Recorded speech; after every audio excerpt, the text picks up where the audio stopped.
what was a moment for you that you felt you really took accountability? I know you went through the stuff with the pills, and what was the pivotal moment for you? It was July 1st on 2008. My uncle Stuart and his then girlfriend Andrea were visiting my mom in New Jersey. He was from Miami. And she came to my condo, this woman, Andrea. I never met her before. And for the first time in my life, I felt tractor beams with another human being that I never felt before. She was my God moment. And she looked at me and said, "Am I okay?" And my office wanted me, a couple of people in my office that knew what was going on, wanted me to go to rehab. My ego was too big. I don't need rehab. I can lock myself in a hotel suite, get massages. I can break this, manicure, pedicures.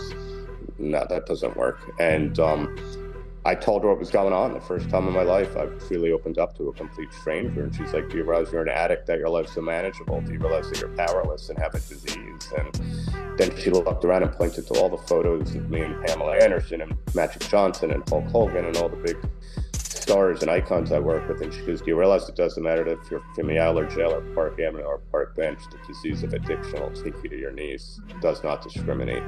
And that broke my soul. I started to cry, and she's like, "Are you willing to do what it takes to get sober? Because you have to be ready to go through fire and go through hell, but I could help you." And I said, "Yeah, I'll do anything." And she put me on a 36-hour detox plan, which was later that night on July 2nd, 2008. And my ex-wife, we were together at the time, and I came back from the gym, all the crazy detox feelings, wanting to, jump off the balcony and vomiting and upset stomach. And I called them up. I said, "I can't freaking do this. I'm calling the doctors. I'm going to get what I really need to get." And my uncle picked up the phone and said, "It's the damn disease talking. You got to freaking crush your ego once and for all. You got to find a 12-step support group and tell these people you're sick and suffering, you need help." And I said, "Forget that. I've been to the stupid meetings. They don't work." I hung up the phone, ran into the bathroom. I was going through all the medicine cabinets as I locked myself in, and she's screaming, my ex at the time, thinking I was going to overdose or kill myself, because she already experienced 2 overdoses 6 months earlier. And out came, I was looking for these non-narcotic anxiety pills, 2 Vicodins, which is one of the 3 opiates I was addicted to, which was like really shocking, because we could have sworn we spent hours cleaning out every medicine cabinet, because Andrea told us to, that I couldn't have them in the house. And for a very split second, I was like, yes, I got exactly what I needed. And I had the gift of desperation at the Caroline building in the bathroom of my 3-bedroom apartment, because I've never had something happen ever up until that point, and I never had it since. I fell on my knees. I screamed out to God. I said, "Take the money, take the notoriety, take the business. I need a single day of freedom, like when I was a little kid. If you take me out of hell, I will spend one day at a time taking others out of hell with me." And it was like a lightning bolt, burning sensation on my right shoulder. I heard a voice tell me, "I've got you and you're ready." And I stood up, and again, it wasn't me. My hand open, it wasn't me. I believe God reached down and opened it. And I remember walking out of the bathroom. It was almost like this light just came upon me. And without even thinking, I went online, I found a 12-step meeting, and I jumped in a taxi on this gorgeous summer night of July 2nd, 2008, at about 7:30 at night. And I remember looking up at the sky, oh my God. For the first time in my life, I wanted to stay sober more than I wanted to get high. And I walk into this church basement in the upper 80s with 150, 200 addicts and alcoholics who were all once in a hopeless state of mind. And I heard the leader say, "Does anybody new, sick, and suffering?" And again, I believe it was God that raised my hand. The so-called big-time super agent surrendered. I knew in that moment, the gate was up. I had the gift of desperation. I said, "I'm suicidal. I need your guys' help. I have an amazing life, and I don't know what's wrong with me." And a dozen complete strangers and sisters, spiritual brothers and sisters, came over to me, and they said the most remarkable things, that, stick with the winners. Keep coming, because don't worry if you don't get the 12-step fellowship. If you keep showing up, this 12-step fellowship is going to get you. And then the most profound thing was, it's okay if you don't love yourself. We're going to love you until you get there. And I felt the part of something. First time in my life. It wasn't magic or Muhammad Ali or Joe Frazier, who I miss dearly, both of them, or Hulk. It was these people who were once so badly broken that you mentioned accountability. Yes. And in that moment I had it, and one day became a week, became a month, became a year. And everything was about meetings and building that foundation and the step work and accountability and not looking at anybody but myself. And eventually I got to a point, my sponsor, Steve, said one day, "Feels good getting to a year sober, right?" I said, "Yeah, I'm confident, I'm flying high on life." He goes, "You want to keep this damn gift, don't you?" I said, "Yeah." He goes, "But then you better start giving it away to other people."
Let's talk Yeah. about some of the lessons your father taught you about catch and release and kind over greed, because I think that was so special. And it's such a wonderful lesson, especially in 2023 when people, I feel, are very selfish and they don't care about this. So, can you elaborate on that for us, please? On what was it again? Catch and release and kind over greed. Yeah, so, I was 5 years old, and I wish she was here to tell the story. Girl would have loved this. I mean, people in my life, they never had a chance to see my dad. It was a beautiful hot summer day, about 110 degrees. And he took me to this fishing hatchery, our first time. I'm this 5-year-old rural kid. And it took him forever to get a fish on the line, because I didn't know what I was doing. He gave me the pole. And he goes, "Here, hold this." And all of a sudden, I'm ecstatic. "Daddy, I got one. And I pull up the fishing line. This little sunfish is on the hook. And I said, "Let's go bring it home to Mommy, so she can see I caught a fish."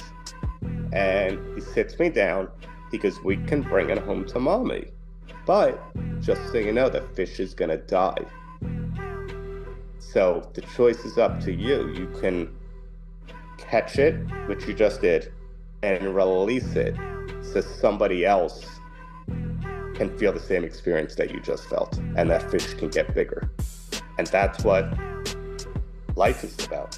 100%. Paying it forward. And yeah, I told you, this gets me emotional. Not many people ask that question. And I remember sitting, the way he used to tell the story, it never got old, that I'm sitting here, the biggest decision of my life. He's sweating like he's in a steam room, as patient as can be, with his 5-year-old son. And he put these rocks around the fish in the lake so the fish couldn't swim away. And I'm staring and staring. It's like for 20 minutes, it was the biggest decision of my life. And I look up, and I said, Daddy, you think Mommy will believe me that I caught it? Oh, smart. And I moved the rock. I actually remember it. I moved the rock, and the fish swam away. And he was just beaming. Such a smart kid. Seriously. Like, not many kids also get to experience that, but have the thought process. And your father was an amazing man, so I want to honor him too, because I think the apple doesn't fall far from the tree. And that gave me such a lesson on again, just paying forward in life. Anybody that knows me, even an active addiction, I wasn't a bad person. I was a sick person. I was always about everybody else coming along for the ride and raising up everybody. And I say to this day, if all my agents and assistants left me and attained 10 times the success that I ever did, I'd be the happiest guy in the world, knowing that I was a small part of giving them an opportunity to have a platform bigger than they could ever imagine. It came from my dad.